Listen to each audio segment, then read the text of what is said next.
everybody, it's Mike at DestinyGuitar.com, and in this lesson we'll be talking about the E7 chord.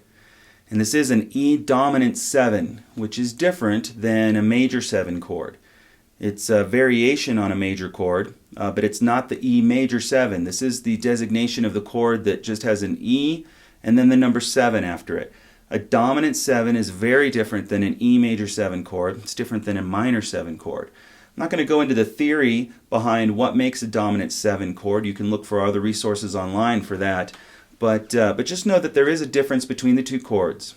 Now I will say this, you can actually hear the difference, and I think you'll understand it if you were to play both chords back to back. And it is that you're taking what would be the 7, or the additional note that you're adding to the chord, in a major 7, and you're dropping that 7 a half step in order to create this E7 chord, or any other dominant 7 chord for that matter. What that does is it adds a little bit of dissonance into the chord, and that can be a good thing depending upon what song you're in. But just know that these two chords are not interchangeable at all. So if your music calls for an E7, definitely play an E7. If it calls for a major 7, you can't replace that with a dominant 7. It'll sound kind of funny. So in this E7, we will be starting in a position that you're familiar with, which is your basic E chord position, first position.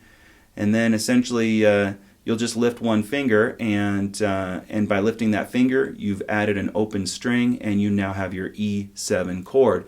So I'm going to go to the close-up and show you how to play that. I'm also going to give you a second way to play this, where you, instead of removing a finger, you add a finger and create the E7 chord. So let's just jump right in and check out how to play the E7. All right. So what you'll want to do is start by playing an E chord, and you should be familiar by now with a first position E chord. But just to review where our fingers are going, you'll be taking your second finger and placing it on the second fret of the 5th string, your third finger and place it on the second fret of the 4th string, and your first finger goes back here and plays the first fret of the 3rd string. I'm going to move my other fingers out of the way so you can see where I've fretted that out. So this is a 6-string chord. It's your standard first position E major. Now in order to create the E7, or the dominant 7 chord here, what you'll do is just lift up or remove your third finger from this chord. You leave these other two fingers in place, and you're going to open up this note right here, which is a D. And by adding this D on this 4th string, you've now created an E7 chord.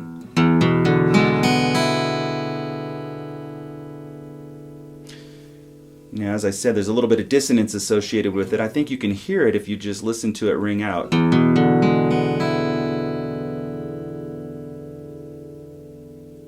what we've done is taken our second finger and left it here on the second fret of the 5th string, and left our first finger here on this first fret of the 3rd string. We opened up this 5th string, and then the other open strings are the 6th, the 2nd, and the 1st. So a lot of open strings in this chord. Now just a note on the actual notes that are being played in this.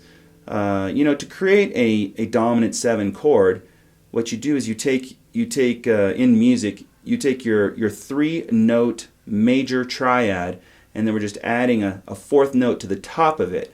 And really, depending upon which note you add to the top, creates different types of chords.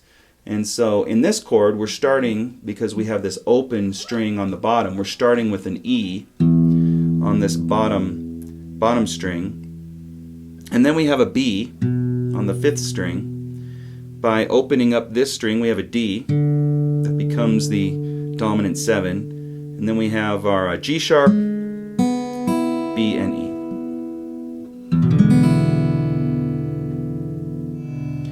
Now I did promise you a second way to play this E7 chord, and actually we'll do the same thing, which is we'll start with this E major chord, and then what we're going to do is just add a finger, and we can create the same chord but it's going to be a different, what's called voicing of this chord. So let's jump to the close-up and I'll show you how to do that.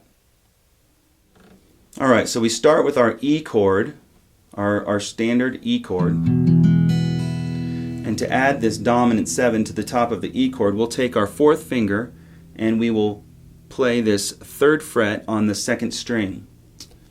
And that becomes now E7. The reason why this works is by playing this fret on this string, we've added a D note right here. Whereas before we were lifting a finger to open up the D, we leave these fingers in place, this standard E chord, and we just add this note here, the D, on top. And there's your E7 in that second, or that variation there. Alright, so there you have it, 2 ways to play the E7 chord. Now, where you play it or how you play it is really totally up to you. It's really just a matter of what sounds good to you. And in this first position, really it doesn't matter. It depends on if you want that D note ringing out on the top of the chord, it's a little higher, or if you like it kind of buried in the mix here. And so yeah, you can play it this way or this way, and it's the same chord. Alright, have fun practicing that, and check out some of our other videos on destinyguitar.com.